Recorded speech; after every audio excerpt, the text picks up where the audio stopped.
reality. Well, actually, it already is a reality. See, the theory of special relativity showed us that time can actually be moving at different speeds for two different people depending on where they are in the universe. Crazy shit, I know, but this is science, and this is all thanks to gravity. So one way to do this would be to build an enormously fast spaceship and approach the speed of light, and you will find the closer you get to the speed of light, the faster the universe ages outside of your spaceship. And very simply, this is why. Let's take this graph. The y-axis is time passed, and the x is distance covered. Now, to begin with, we're stationary, but the faster you get, the more distance you cover, so you begin to ascend slower on the y-axis. The faster you cover distance, the slower time passes for you. The line can't be split in two, it can only cover one more than the other. And believe it or not, we know this happens now. GPS satellites are actually programmed to allow for a slight discrepancy in the passage of time, since they're affected less by the gravity of the Earth than we are, and so relatively experience time at a faster rate. Crazy shit. So one time machine may not be a time machine at all, but a spaceship travelling very, very fast. This could also be done on Earth if we had the technology to create gravitational distortions, but that's some equally crazy shit. This is all well and good, but if you travelled a few thousand years into your own future and didn't like what you saw, you wouldn't actually be able to get back. Well, one way of doing this might be a wormhole.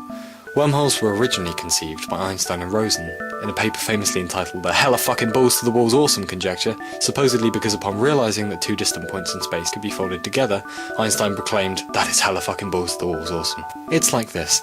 Let's imagine that point A is in the Crab Nebula, and this over here is rural France, and that we want to travel between the two without the several thousand years of waiting. So what we do is, using a huge amount of energy, we make a fold in space, linking the two together until we have a bridge between the 2 points and travel through.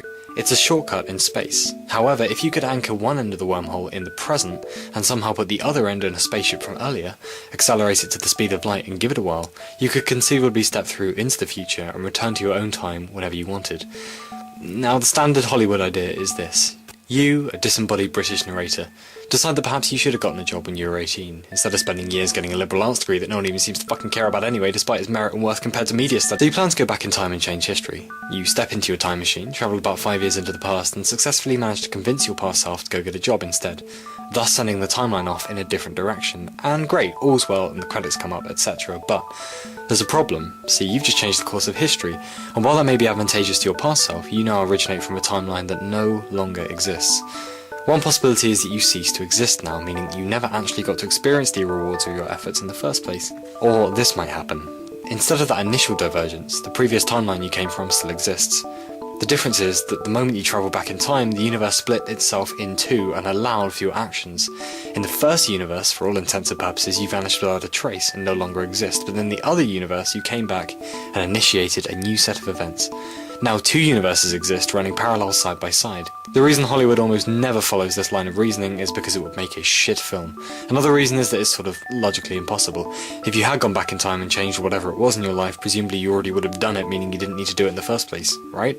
Good. Well, here's another weird situation. I call these acausal loops. Imagine one day someone anonymously leaves the winning lottery numbers on your doorstep, and instead of checking said ticket on the night of the draw, you go to a party instead. Next week you realise your error and goddamn that was stupid, it's too late, but oh wait, I've got this time machine kicking around in the spare bedroom, I'll just take the ticket back a few weeks and give it to myself. So you travel back a few weeks, only to find that no one is in the house, so instead, being sure that your past self won't miss the hint, you leave the lottery ticket on the doorstep so that when your past self comes home, he finds it there, picks it up and promptly forgets about it for a week until he realises that he has forgotten and thinks, but I've got that spare time machine kicking around in the spare bedroom, and the loop goes on forever. And where did the lottery ticket come from originally then? And I like this idea because the possibilities are almost limitless. What if in a few hundred years some intrepid scientist creates a supernova-powered time machine and just for shits and giggles decides to take it back 13.7 billion years ago, back to the beginning of time itself and witness the Big Bang. But when he gets there, there's nothing at all. No matter, no energy, nada. Completely unrelatedly, something goes terribly wrong with the machine and is about to explode, and in the last moments of his life he realises, well, hot damn. This machine is the cause of the explosion I came to look at, and the scientist says, let there be light, and there is light. And there is another way to approach this. See, one interpretation of quantum mechanics posits that many worlds exist parallel and simultaneous to ours. Well, depending on just how varied these worlds are, you may not have to time travel at all. See, if there's a near-on infinity of parallel worlds, then almost any configuration of events that you can think of exists in at least one of them. So it becomes a matter of finding which one it is and stepping into that. One of those universes, for example, is slightly further back in time than this universe, but an exact copy, so stepping into it amounts to time travel, when you haven't actually travelled in time at all. A lot of people ask, if time travellers come around in the future, where are all the time tourists today? And I say, we might